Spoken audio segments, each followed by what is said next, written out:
Olá, boa tarde, sejam todos muito bem-vindos. Eu sou Suzana Velhinho, vice-presidente de comunicação da Associação Comercial de Porto Alegre.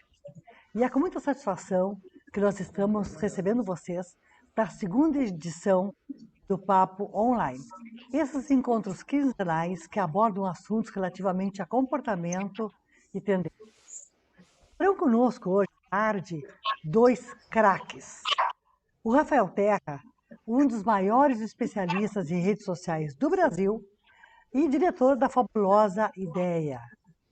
E também o Inchie, principal especialista em inovação, startups e investimentos entre Brasil e CEO da Shine Innovation. Para falarmos desse tema, no momento de transformação, nunca visto, eu inicio essa live parodiando o nosso grande poeta Carlos Drummond de Andrade, no seu antológico poema José. E agora, José? A festa acabou, a luz apagou, o povo sumiu, a noite esfriou, e agora? Me faço essa pergunta para vocês dois. E agora, Rafael? E também, e agora, Inchê? Boa tarde, bem-vindos. Boa tarde, muito obrigado. Prazer o In aí, conhecendo online aí, prazer. Vamos bater um papo super legal, informal. Estamos por vocês. Vamos lá, Rafael. E agora, Rafael? Perfeito, perfeito. Agora não tem jeito, né? Correr atrás aí de se digitalizar, né? Mas eu sempre gosto de falar que a gente está vivendo um momento não só da digitalização dos negócios, mas da necessidade dos negócios se enxergarem como mídia. Você não vende online se você não tem audiência. E o que está acontecendo nesse momento é os empresários correr para criar um e-commerce, mas esquecem de todo o resto, que sem gente passando pelo teu e-commerce, você não vai viver, né? Você não vai lucrar, né? Então, eu digo que o jogo hoje é o jogo da atenção. O dinheiro hoje está indo para onde está indo a atenção das pessoas. E a atenção, a gente só tem atenção quando tem audiência. Então, eu digo, né, que as duas novas transformações os negócios se digitalizarem, isso é óbvio, né? E a segunda é se enxergarem como mídia. Se você não tiver uma produção de conteúdo, você não vai conseguir vender. Por quê? Pelo simples fato que você não vai ter a atenção dos seus consumidores. Então, eu digo que o desafio hoje é, você imagina, né? Hoje todo mundo está se digitalizando, ou seja, a concorrência na web, ela já é grande.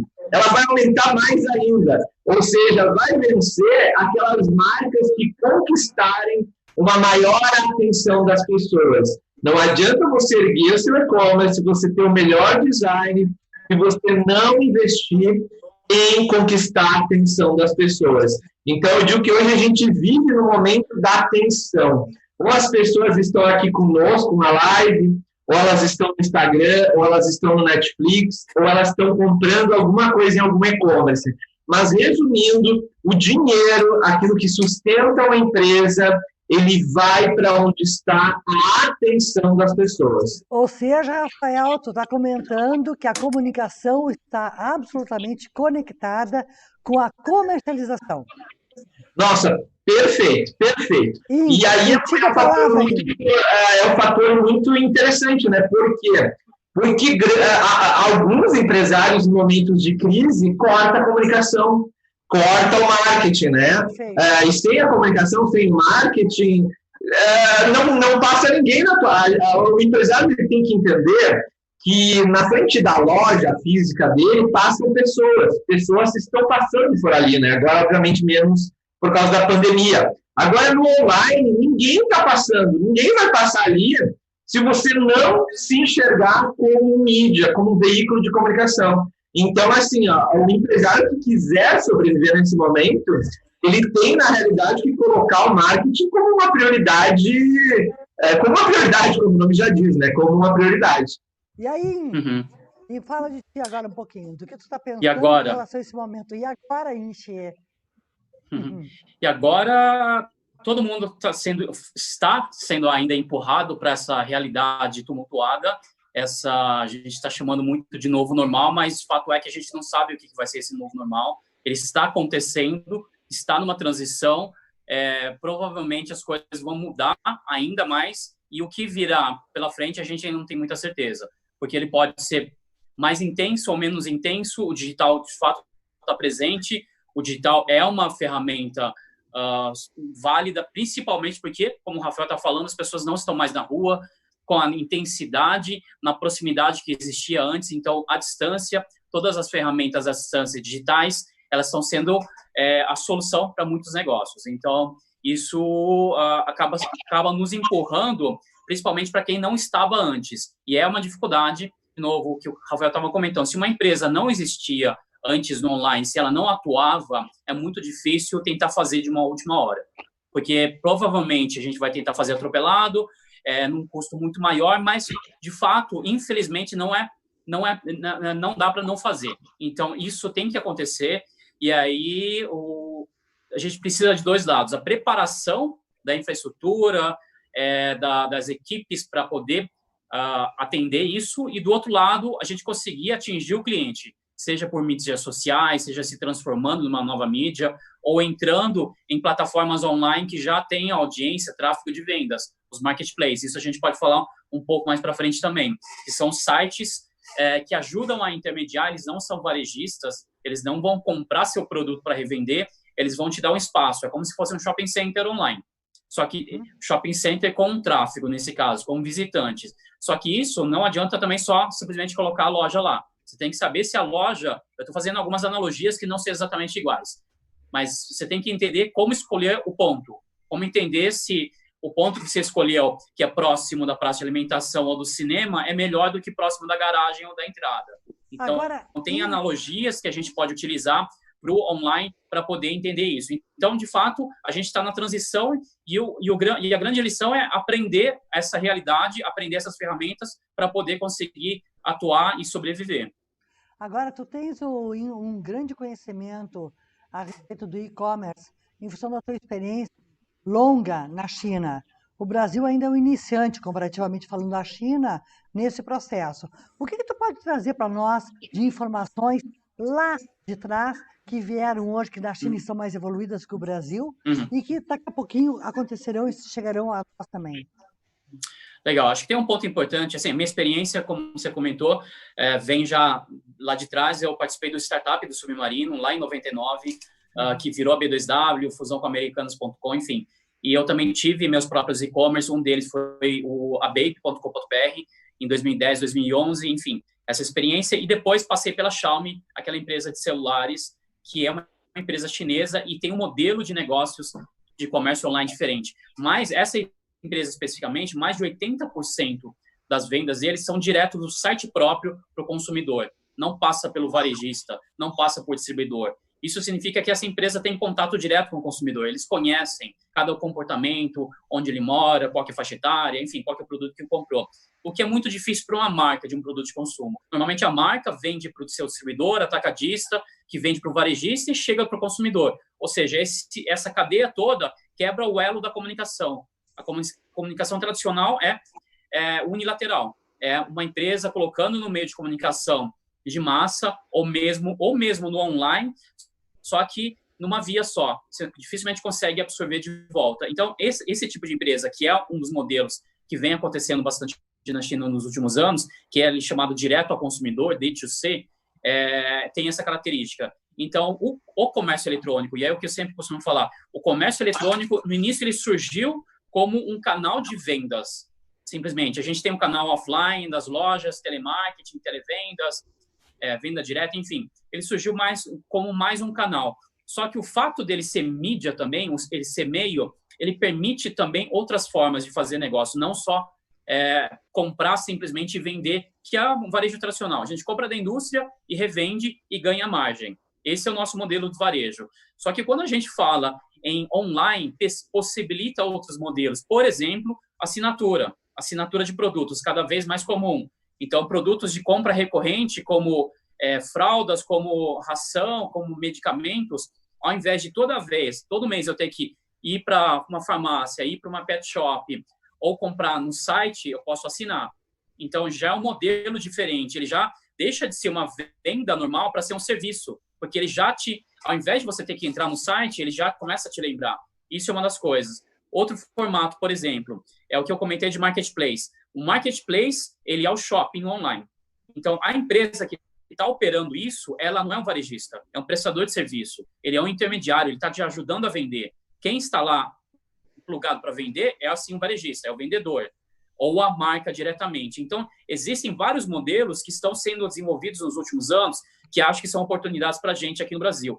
Indústria também vendendo direto, enfim, uma série de coisas, customização, e aí acho que a criatividade não tem limite, a tecnologia possibilita, viabiliza tudo isso, e aí depende muito só do consumidor, da gente atingir o consumidor e dele ter interesse nessa modalidade. Então, o que eu falo muito a gente tem que sair um pouco do commerce, porque o problema é a gente chamar o e-commerce de comércio eletrônico. Quando a gente chama de comércio eletrônico, só vem na cabeça comprar e vender. Esse é o comércio. A gente devia chamar negócios online. Porque aí, por exemplo, até no limite, se a gente pensar, o Uber, a Easy Taxi, também é uma modalidade de usufruto do produto, do carro, do transporte. Eu não preciso comprar um carro. Eu não tenho um carro há praticamente 2 anos. Eu não comprei mais o carro, só que eu preciso me locomover todo dia.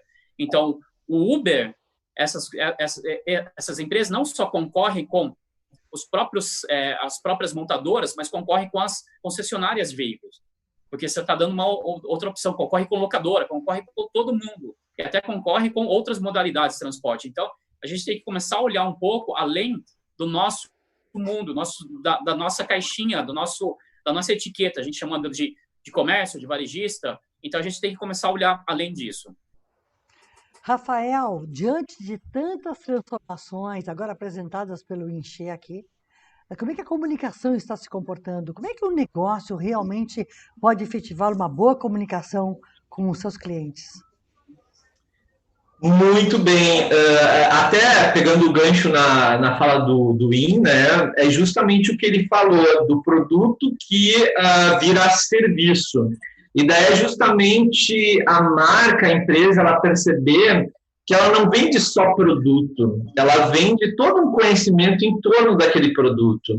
O grande erro das marcas é enxergarem, principalmente as redes sociais, que é o meu core business principal, né, como catálogo. Rede social não é um catálogo para te ficar simplesmente colocando produto, né?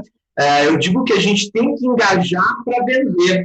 Então, se, por exemplo, você vende xícaras, mas você não vende só xícara, você vende o café que está dentro dessa xícara, tu vende o lifestyle de pessoas que amam café, tu vende vários outros atributos de marcas além do produto.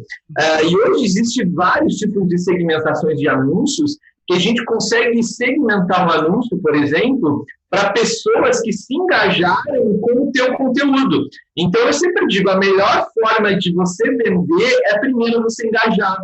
Engaje gente engajada. É mais fácil eu falar com pessoas que já me conhecem, já estão engajadas comigo, do que eu sair ali na rua gritando um produto que ninguém ouviu falar daquele produto e da minha marca, né? Então, a comunicação, ela entra muito nessa onda de olhar aquilo que o empresário, que a empresa, enfim, vende e transformar aquilo em conteúdo. Porque é o conteúdo que vai gerar um engajamento, e daí você vai vender para essas pessoas que se engajaram, né? Agora, daí, o grande lance é o quê? É uma coisa até, entre aspas, antiga, né? Mas que ainda super funciona, que é a velha pesquisa de mercado. Eu tenho que saber quem é que compra o meu produto. O Inha ali falou das fraldas, né? Quem compra fralda, obviamente, são mamães com filhos, né? Você tem que enxergar quem são essas mães. Elas trabalham fora, elas estão em casa. Como você vai ser relevante para essas mães? A gente sempre tem que pensar no comportamento. Quando a marca ela pensa no marketing em cima do comportamento, ela é assertiva. Porque daquela mãe ali que o Win citou que compra fraldas, né? ela não vai seguir a marca só para lembrar quando tem que comprar fralda. Ela vai seguir a marca porque a marca é muito legal, porque a marca cada dia posta um vídeo bacana. É praticamente aquilo que a gente até comentou no começo, a marca ela vira entretenimento.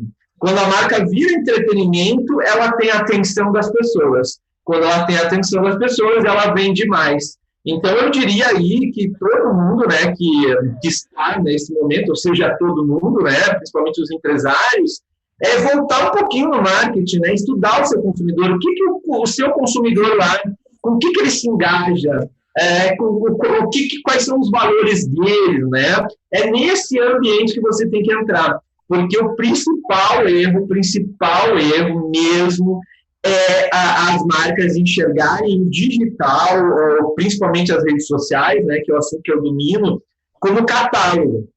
É o meu Instagram, eu vou aí cheio de produto ali. De novo, gente, ninguém compra jornal para ler publicidade. A gente compra jornal para ler notícia.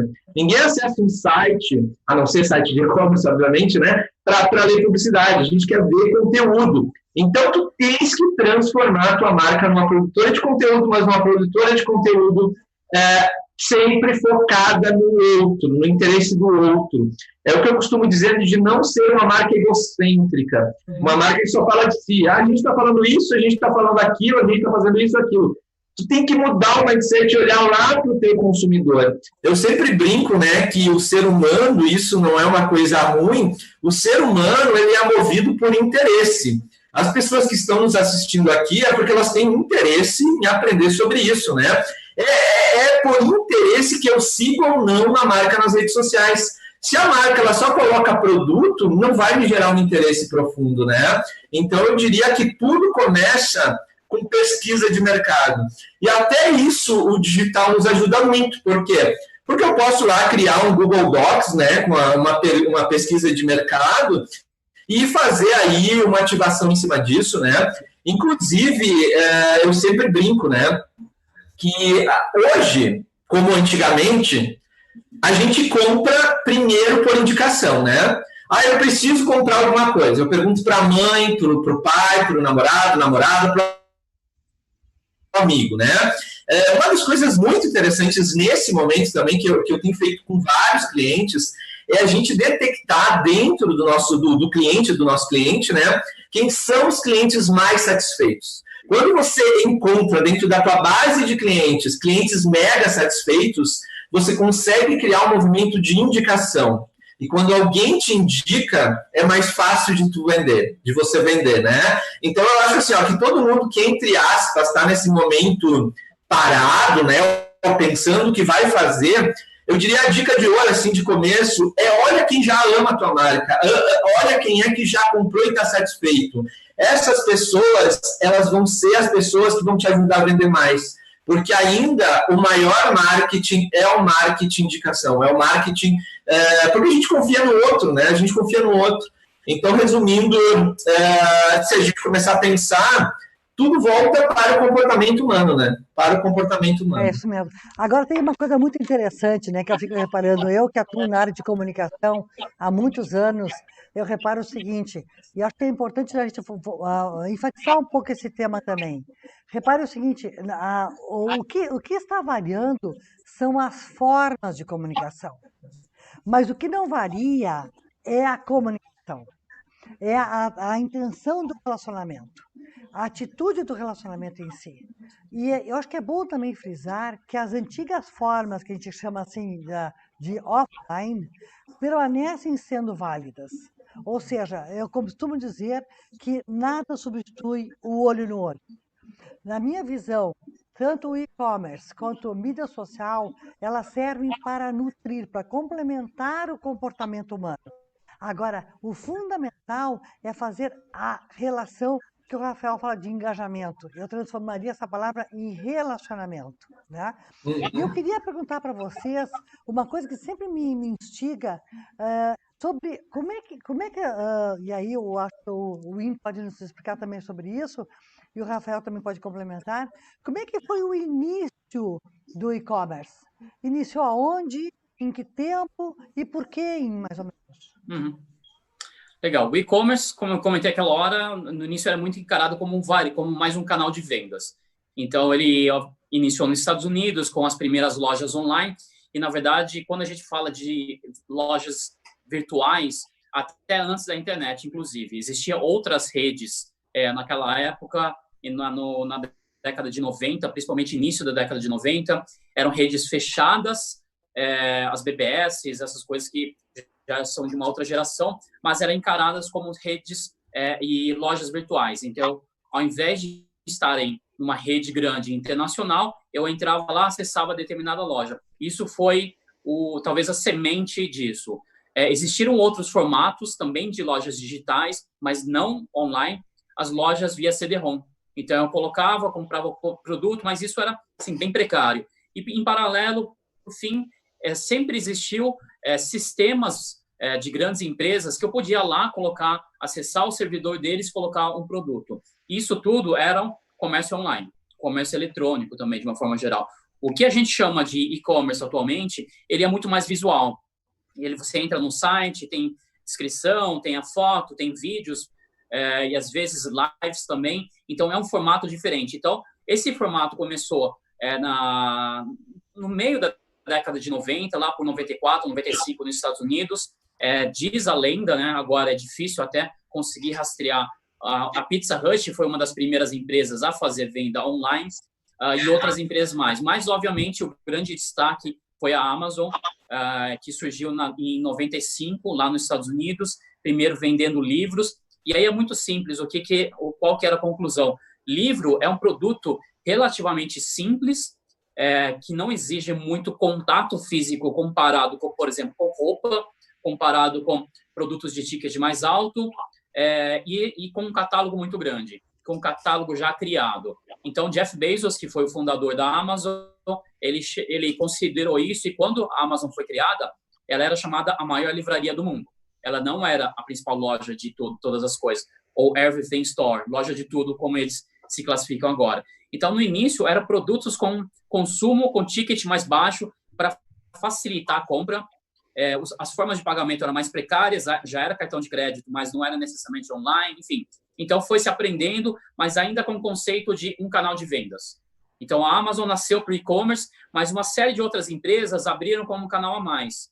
Então, a principal concorrente deles nos Estados Unidos, a Barnes Noble, que era a maior rede de livrarias na década de 90 nos Estados Unidos, que agora nem existe mais, inclusive por causa do e-commerce, eles colocaram um braço também de comércio eletrônico. Então, foi surgindo isso. Essa sempre foi muita visão no início. Vou vender pela internet. O que, de novo, eu acho que limita muito o potencial da rede, limita muito o potencial da tecnologia se a gente só simplesmente pensar em vender. No Brasil, as primeiras lojas, isso é uma discussão também que é difícil ter certeza qual foi a primeira, mas uma das primeiras e precursoras foi a Booknet, que foi criada no Rio de Janeiro por um empreendedor chamado Jack London. Apesar do nome, ele era brasileiro, ele faleceu alguns anos atrás. E ele era um representante literário. Ele ia para os Estados Unidos, ia para fora do país, comprava direitos para publicar os livros aqui no Brasil. Por isso, ele conheceu a Amazon. Ele estava lá numa editora nos Estados Unidos, começaram a falar de uma empresa lá em Seattle, e ele resolveu ir bater na porta do cara. Ele falou, poxa, isso aqui é comércio eletrônico? Isso foi em 95. E aí ele voltou para o Brasil e criou a Booknet. E uma série de outras empresas surgiram, até o próprio Pão de Açúcar, que a gente nem lembra mais disso. Pão de Açúcar criou um site chamado Amélia, foi um dos precursores também do comércio eletrônico, e outras empresas surgiram. E aí a Booknet, ela deu origem ao Submarino, que é onde eu trabalhei, a minha grande experiência. Um fundo de investimentos comprou essa empresa e deu origem. O Submarino depois fez a abertura de capital, fez a fusão com o Americanos.com e criou o maior grupo de varejo eletrônico do país, da América Latina. Esses são alguns modelos. E aí, em paralelo, você tem outras empresas que vale a pena citar, por exemplo, o Mercado Livre. O Mercado Livre, ele, por excelência, já é um modelo de marketplace. Ele não compra nenhum daqueles produtos. Tudo que está lá dentro à venda pertence a alguém que colocou lá para vender. Então, essa foi a origem do comércio eletrônico. O comércio eletrônico iniciou-se internacional, então a maior parte era nos Estados Unidos, as pessoas compravam. Depois vieram grandes operações aqui no Brasil, começaram a se verticalizar, lojas especializadas, depois a se regionalizar. Então, agora a gente tem muitos e-commerce que atendem basicamente a sua própria região. Todo mundo vende nacional. Dificilmente alguém fala, poxa, não vou vender. Mas as lojas regionais, e aí no Rio Grande do Sul, as grandes redes do Sul, atendem principalmente porque ela é conhecida nessa região. Tem a vantagem de o centro de distribuição está lá e o produto chega relativamente mais rápido. E tem esse relacionamento com o consumidor, como você falou também. Então, essa é a gênese do comércio eletrônico. Interessante, porque, na verdade, quando essas coisas surgem, por exemplo, assim, as redes sociais ou o e-commerce surgindo, o que nós temos que pensar é o seguinte, tudo isso é fruto de uma vida. O comportamento da vida vai mudando e as ferramentas vão surgindo, né? De tal maneira a atender hoje um segmento feminino que está muito mais atuante externamente na profissão e assim por diante. Temos menos tempo para fazer algumas coisas. Então, tudo é uma questão de conveniência. As ferramentas são legais, são aquelas que vêm ao encontro da nossa conveniência. Agora, Rafael, me diz o seguinte, alguém que não tem ainda seu perfil nas redes sociais, como é que a pessoa inicia? Olha, primeiro inicia com a mensagem que ela quer mandar para o mundo, né? Eu digo que é muito sobre o posicionamento, né? O que a gente quer ser, como a gente quer ser conhecido no mundo, que mensagem isso vale tanto para a pessoa quanto para a empresa. Exatamente, porque a empresa, ela também, né? Ela tem uma mensagem, né? Até uma das disciplinas que eu ministro aula é copywriting, né? Que é justamente isso, é sobre frases, textos que geram vendas e impacto, né? Então, eu sempre brinco, né, que toda empresa e pessoa, ela deve fazer um exercício que é o seguinte, né? Qual é a copy master da sua vida? O que você vende, para quem você vende, como você vende, né?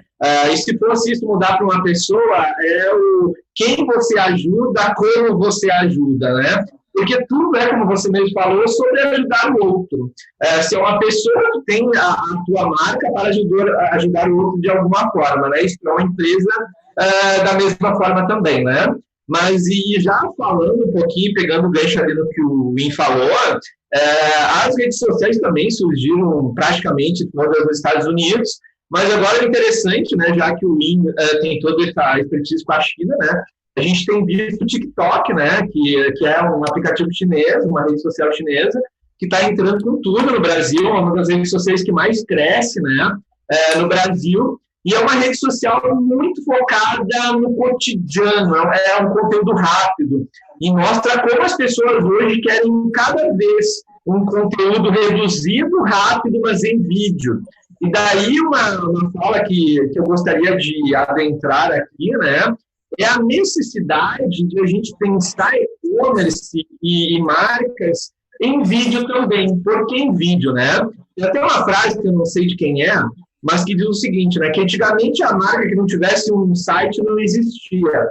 Hoje é assim com o vídeo. O vídeo tem esse poder de humanizar uma marca e até um produto. Quando está provado aí que e-commerce que trazem vídeos, né? Eles têm uma aderência maior porque a gente consegue ver o produto em 360. E por que eu estou falando de vídeo? Porque o YouTube é a rede social mais acessada do Brasil. Às vezes as pessoas acham que é Facebook, às vezes as pessoas acham que é Instagram, mas não, a rede social mais popular no Brasil é o YouTube, né? Então mostra o quanto as marcas também têm um nicho aí bem grande para crescer, no quesito vídeo, porque poucas marcas fazem conteúdo de vídeo. E o vídeo, ele meio que sela tudo que está dando certo hoje. Primeiro, aquilo que a gente falou ali no relacionamento. Quando você vê um vendedor, por exemplo, você se relaciona com ele. Por exemplo, faz umas 3 semanas aí, a gente fez com um cliente nosso um feirão de imóveis com corretores de imóveis. Como a gente está aqui, ó, os corretores iam aparecendo na tela e iam falando sobre os imóveis que eles tinham para vender. Ou seja, né, tudo que é pessoal em um vídeo gera um impacto maior, né? Então, hoje, se a gente pudesse dizer, nossa, o que está dando certo nas redes sociais é conteúdo em vídeo, é conteúdo de vídeo. A própria Netflix aí, né, enfim, não é uma rede social, mas é como se fosse praticamente, né? Todo mundo tem acesso. E daí, para finalizar esse assunto aí, abrir para outro, eu levantar um pouco a autoestima aí dos brasileiros, não sei se o Ian concorda comigo, mas o Brasil, em termos de marketing digital, está muito bem, muito bem. Já fiz curso no Japão, nos Estados Unidos, e quando a gente fala de estratégia de marketing digital, de ferramentas de marketing digital, o Brasil está muito bem. A gente tem ferramentas como a própria Hotmart, que é uma ferramenta que eu utilizo, que é de AD, né? A Hotmart hoje está praticamente em todos os continentes, enfim, mundiais. A gente tem a RB de Santa Catarina, que está também vendendo para o Brasil inteiro. Então, o Brasil está muito bem amparado em questões de ferramentas, né, e de inteligência. E é impressionante também como o comportamento do brasileiro, ele é um dos comportamentos mais assertivos em redes sociais. A gente tem Brasil, Estados Unidos e Índia os maiores consumidores de redes sociais do mundo, né? Tanto é que os Estados Unidos, quando quer testar alguma coisa, né? O Mark Zuckerberg quer testar um recurso novo. Ele sempre testa Estados Unidos e Brasil, é impressionante. Ele está testando agora, inclusive, o IGTV, que é um formato de vídeo no Instagram. Ele lançou isso ontem, né? Que agora a gente pode ganhar dinheiro com os nossos vídeos dentro do IGTV. E o primeiro país que ele testou foi nós, os brasileiros, né? Então, eu diria que, enfim, a gente está muito bem amparado, sabe? Eu acho que o que está faltando, talvez, é o empresário acordar para isso. Claro, a maioria já acordou, né? Mas quem ainda não acordou, acordar para isso. Mas saber que dentro aqui do Brasil, olha, tem tudo que você precisa para crescer, tanto de público-alvo quanto de ferramentas, né? E me fala o seguinte, agora, Legal, pelo do Rafael, eu queria te perguntar uma coisa. O Rafael diz que realmente o que está mais funcionando são os vídeos. Os vídeos também funcionam no e-commerce? Funciona muito bem. O Brasil, assim, no Brasil especificamente, existem ainda poucas iniciativas disso. Existiram testes, talvez alguns anos atrás, e acabaram não indo. Um pouco também porque a produção de vídeo para muito produto ainda é um pouco mais complicada. Na época, quando se pensava nisso. Agora é muito simples. A gente pega um celular de altíssima qualidade e faz um vídeo muito bom. Antes, quando os primeiros testes, eu lembro, praticamente 10, talvez 15 anos atrás, tentava-se vídeo, até o próprio Magazine Luiza é um exemplo, fizeram com a Philips, não conseguiram ter muito engajamento. Mas aí, de novo, eu queria trazer alguns exemplos da China. Eles vêm fazendo o que é chamado de live commerce. Então, é o e-commerce através de lives, live streaming, como a gente tem visto agora nos últimos meses aqui no Brasil, nas últimas semanas, não as lives musicais, mas lives para fazer vendas. Então, ela mistura uma pessoa ao vivo fazendo uma venda de produto, só que dentro de aplicativos que eles já estão preparados para fazer isso. Ao invés, por exemplo, as lives aqui no Brasil, a gente mostra o QR Code, o sujeito tem que ir lá, vai escanear o QR Code e, eventualmente, fazer uma transação ou fazer uma doação. Esses aplicativos de lives que existem na China e que estão entrando no Brasil atualmente, inclusive, por uma coincidência, estou trabalhando num projeto desse, eles são aplicativos que já têm isso integrado. Então, a usabilidade, a experiência do usuário, do consumidor, é muito melhor. Então, como o Rafael falou bastante, é entretenimento aquilo lá, não é só uma compra. Então, o e-commerce tradicional é uma página com uma descrição que pode ser muito boa, mas não deixa de ser um texto, e com uma foto que pode ser sensacional, pode ser de um fotógrafo profissional ou até premiado, mas ainda é 2D, ainda é estático e ainda é parado. A gente tem visto fotos que mexem em 3D, mas ainda é aquele formato. Quando a gente fala de vídeo ao vivo, uma transmissão ao vivo, dá para interagir, como a gente está fazendo aqui. Eu ouço o que o Rafael fala, ou a gente ouve um feedback de um comentário de alguém que está na plateia assistindo, e aí eu posso responder. Então, ao invés de uma resposta sobre o tema que a gente está fazendo, pode ser sobre o produto aqui. Estou vendendo essa caneta aqui, alguém me pergunta de alguma característica, eu posso responder na hora, ao invés de esperar que alguém vá lá na descrição e descubra disso. Alguém pode me perguntar, poxa, eu quero comprar 20, o que acontece? Eu te dou um cupom. Então, é interativo, é muito rápido, é dinâmico. Então, isso vai acontecer no Brasil, certamente nesse ano. É um movimento que tem na China já há pelo menos 5 anos. Ele corresponde a, atualmente, quase 10% do e-commerce chinês, o live commerce. tem um live commerce, que é o ao vivo, e tem um video commerce, que são vídeos pré-gravados. Então, você tem uma produção bacana também, e aí você vê o produto, ele é mais centrado no vídeo do que na foto. Então, essa dinâmica, esse ao vivo, essa flexibilidade, o jogo de cintura, e certamente, por isso, tudo pode fazer um bastante sucesso aqui no Brasil. Uhum. E também, dando depoimento, né? Essa semana mesmo eu passei por uma questão dessas, e agora a gente está em quarentena, né? E não adianta, né? Tem que lavar louça. Eu pensei, será que compro ou não uma lava-louças, né? E a primeira coisa que a gente faz é para o YouTube, ver o depoimento das pessoas sobre aquilo, né? Então, hoje, como o vídeo, ele nos ajuda a tomar a decisão, se aquilo é para a gente ou não, né? Agora, uma questão aí também que eu gostaria de comentar é o quanto hoje a necessidade de quem quer crescer rápido, digamos, né, nesse momento, é fazer parcerias com quem já está bem. E quem está bem hoje são o que a gente chama dos influenciadores digitais. Os influenciadores digitais hoje eles têm esse poder de transformar o produto em entretenimento, né? Então, por exemplo, se você tem hoje, acabou de lançar um e-commerce de moda, vai ser muito devagar você conquistar a tua audiência de início. Agora, se você já iniciar fazendo parcerias, fazendo estratégias com influenciadores digitais, daquele nicho que já estão bem ali, o teu crescimento vai ser mais rápido e, ao mesmo tempo, as pessoas que estão impactadas com aquilo vão ver o produto como entretenimento. Então, não só o e-commerce mudou, não só as ferramentas mudaram, mas como também o que a gente chama do veículo condutor de comunicação, né? Não é mais só o jornal, a revista, a TV. É hoje os influenciadores digitais aí que têm esse poder de ajudar o empresário, enfim, o empreendedor, impactar mais pessoas rapidamente e principalmente pessoas conectadas com esse produto.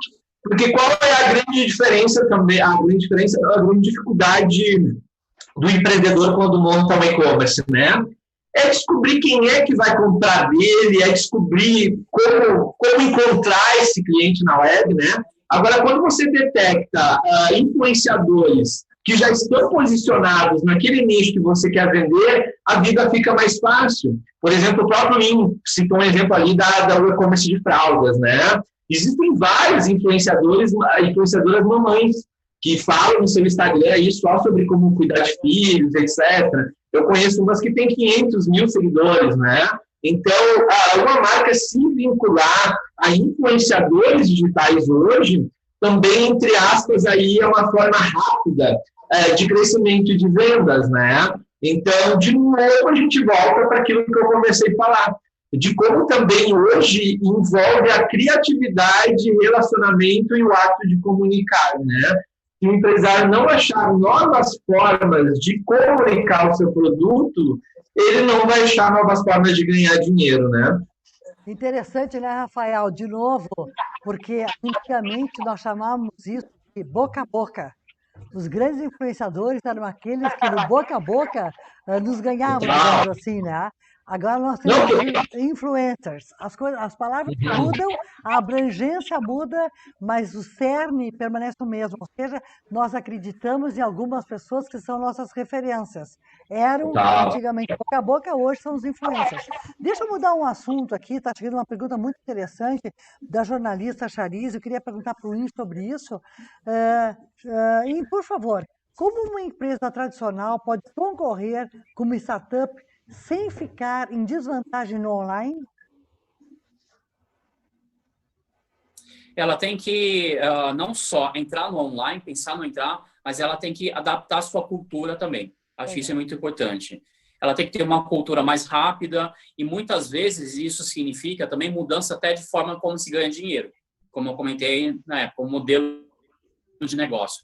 Então, a empresa, de novo, a empresa que eu trabalhei antes, a Xiaomi, ela se posiciona, teve uma época que ela falava claramente que o produto principal dela, o smartphone, podia ser dado de graça para o consumidor, porque a margem de lucro dela não vinha só da venda do aparelho, vinha do relacionamento com o consumidor. A empresa tem mais de mil SKUs, 1000 produtos. Então, ela quer não só que o cliente compre o celular é a ponta de lança. Então, ele entra, o consumidor começa a se utilizar, o celular, ele é o carrinho de compras, porque ele acessa a internet, acessa o e-commerce, então tem uma série de coisas. Então, pensar modelos de negócios também é importante. Então, só que isso você tem que ter flexibilidade, você tem que ter uma cultura que se ajuste. É mais do que talvez a gente vem falando muito de cultura digital, cultura de startup, é uma cultura de aprendizado, é uma cultura que está aberta a mudanças. Pode ser que a gente está vivendo o digital agora, daqui a 10 anos vai ser uma outra coisa, talvez. Eu não sei o quê. Enfim, mas se passar de novo, e aí a gente vai ter que se adaptar novamente. Então, as organizações, o mais importante é aprender, é estar aberto a essas coisas para poder absorver, para executar. A grande dificuldade agora das organizações é conseguir fazer isso. Os executivos que estão lá dentro, até os donos de empresa, os sócios, as pessoas percebem essa mudança. Não é que o cara não enxerga muitas vezes, mas ele não sabe como executar, ou ele está acostumado a fazer de um jeito, ou o jeito antigo dele ainda dá dinheiro. Isso pré-Covid, tá? Agora totalmente foi ladeira abaixo. Mas então tinha muitas situações que ainda eram confortáveis. Até as empresas de mídia, por mais que a gente fale das empresas de mídia tradicional, muitas delas ainda ganham dinheiro. Então, o cara fala assim, olha, eu vou deixar desse jeito, porque mexer nas estruturas acaba sendo complicado. Então, as estruturas têm que ser modificadas e a mentalidade ser aberta para aprendizagem. Depois disso, você pode fazer o que quiser. Faz o digital, faz online, offline, faz o que quiser. Então, você está mais condicionado, preparado. Por exemplo, a gente está falando de Amazon. Amazon não é só e-commerce. A Amazon é quase uma fábrica de negócios. Ela tem o AWS, que é o serviço de hospedagem. Ela tem o Kindle, que é o leitor digital. E muitas vezes são negócios que são adjacentes. E aí, alguém começou a desenvolver isso. Depois eles foram para o supermercado offline. Então, se você pensar bem, é quase uma fábrica de negócios. Mas ela consegue fazer isso porque ela tem uma estrutura e tem uma mentalidade aberta para ir para um setor completamente diferente. Ou se aventurar por coisas que talvez eles não conheçam tanto, não têm domínio, mas enxergam como grande possibilidade. Cada vez mais agora indo para o setor de saúde. A Apple também é muito parecida nisso. Empresas chinesas de tecnologia são exatamente nesse modelo. Então, estamos aprendendo, abertos a novas possibilidades, e quando a gente precisar entrar num outro setor, a gente tem toda a abertura. Eu não vou ter bloqueio para fazer isso, porque a minha estrutura, meus executivos, meus funcionários e tudo mais que eu preciso dentro da empresa está preparado para fazer essa mudança. É interessante esse ponto que tu falas, eu concordo plenamente com ele. Eu acho que o grande desafio do nosso momento é a abertura, reanalisar o comportamento e saber quais todas as formas que estão disponíveis e como é que nós podemos utilizar diversas ferramentas ou para a nossa vida ou para a nossa empresa, né? Mas, fundamentalmente, o que me parece, eu acho que o mundo das startups também vem ao encontro disso, é que hoje existe uma democratização, uma flexibilização no comportamento, onde o erro é mais permitido, onde a tentativa é bem aceita, onde o olhar de todos os lados também passa a ser alguma coisa inexorável, para que a gente possa reavaliar o nosso modelo de vida, comportamental, pessoalmente falando, ou das nossas empresas também.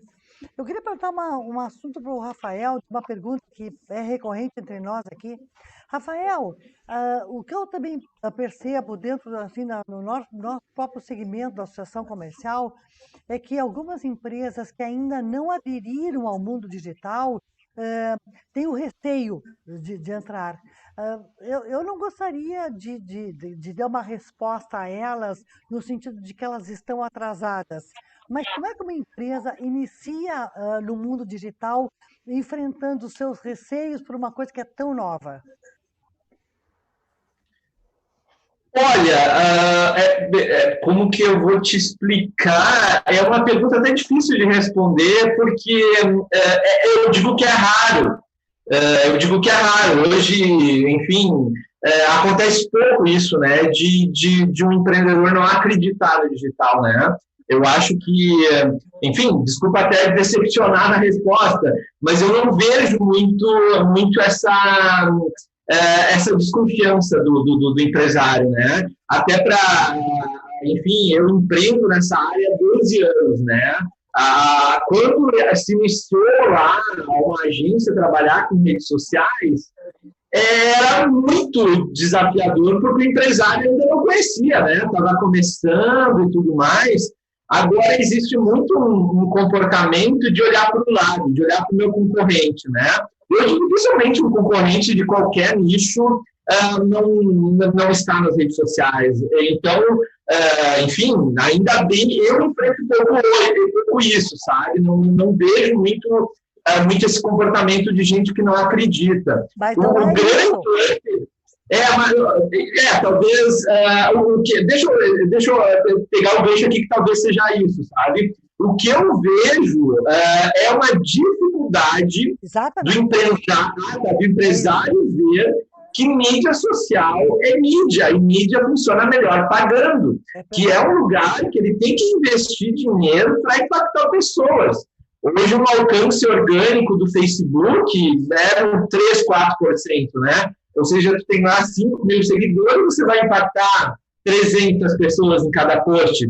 No Instagram é um pouquinho maior. Então, o empresário ele tem que ver os canais digitais como uma mídia onde ele tem que investir para ganhar mais dinheiro. Então, existe uma dificuldade, sim, hoje, de um empresário que não é porque é gratuito colocar lá a sua marca nas redes sociais que ele não precisa de um investimento financeiro, como era o investimento de qualquer outra mídia, né? Para te aparecer no jornal, para te aparecer na TV, tu precisava desembolsar uma boa grana, né? O legal do digital, isso para mim é maravilhoso, né? Não é um veículo de comunicação, um veículo digital que diz quanto que você tem que investir. No digital, é a gente que faz o investimento, né? E colhe aquele investimento. Então, é uma grande mudança de paradigma. Mas, resumindo, eu noto ainda essa dificuldade de ver os canais digitais como um lugar sério de investimento, que assim como qualquer coisa na vida, né, a gente tem que apostar e investir para colher mais lá na frente. Não é simplesmente abrir um canal e postar e achar que vai crescer, né? Não sei se te ajudei agora, não sei se era esse o caminho. Rafael, não é necessariamente desconfiança. Eu acho que não existe desconfiança. O que existe é o receio. Porque realmente é uma mudança de comportamento muito radical, né? Diga assim, abranger ou sair somente do offline e entrar no online.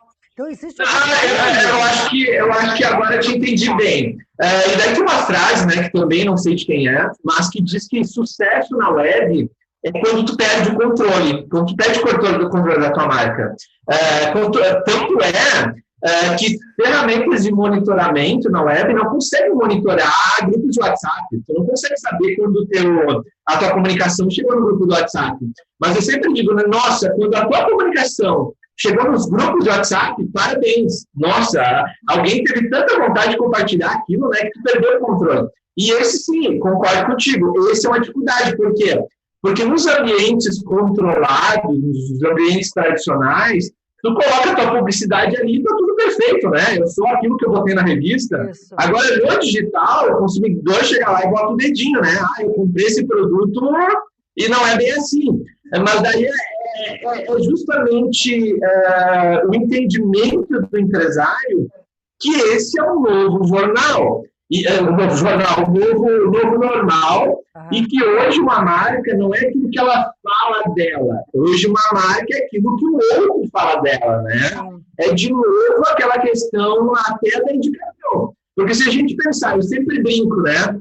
Eu sempre dou esse exemplo, como que a gente escolhe um hotel? A gente pesquisa lá um hotel, o preço e tudo mais, mas você pode notar, o que vai fazer a gente escolher ou não um hotel é os comentários das pessoas naquele hotel, é a avaliação daquelas pessoas naquele hotel, né? Então, a validação do outro é o que faz a nossa marca ser uma marca confiável, né? Então, agora eu acho que a gente super se entendeu. Eu acho que o jogo é da confiança, né? O jogo é da confiança.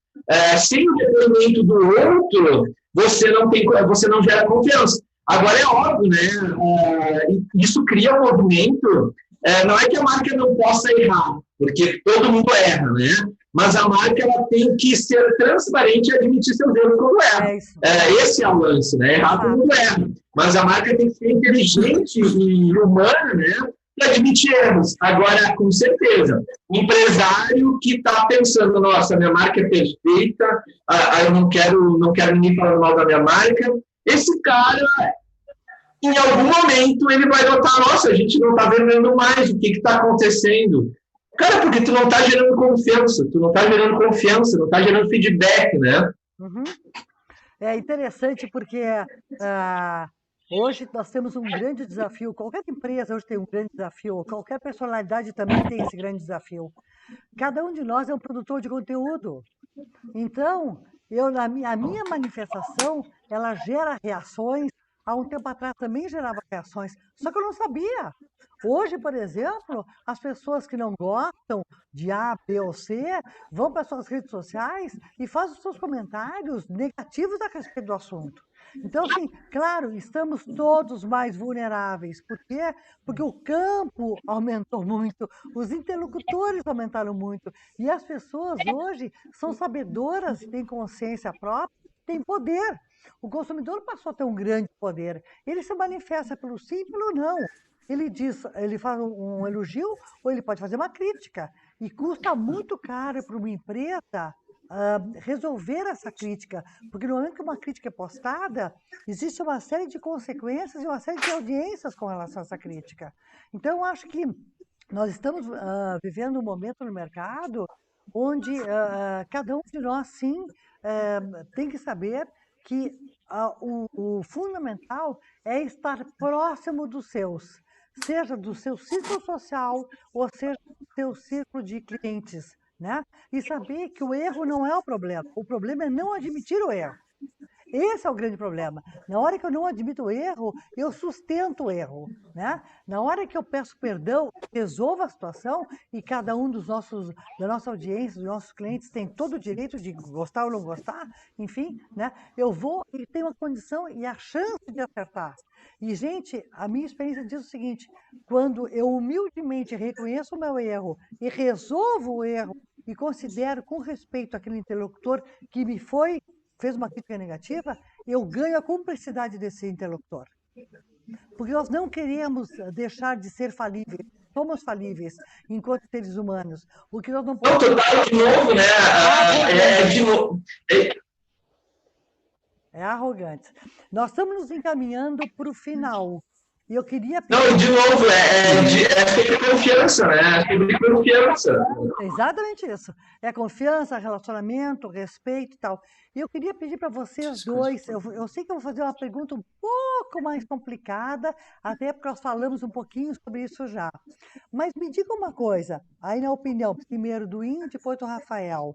Na opinião de vocês, qual o futuro dos negócios no online?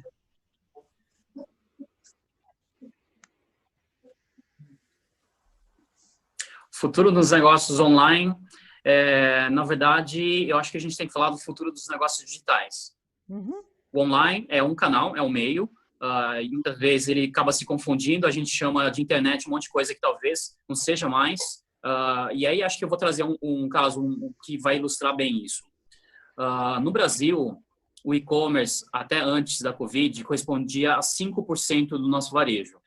Nos Estados Unidos, é cerca de 15% e na China, 25%. Então, na China, antes, era cada 4 vendas do varejo, uma era online.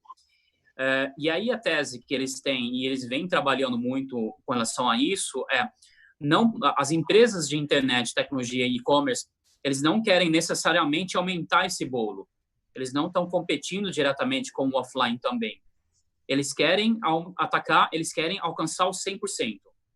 E não é que os 100% vão se tornar via e-commerce. Os 100% vão ser digitais.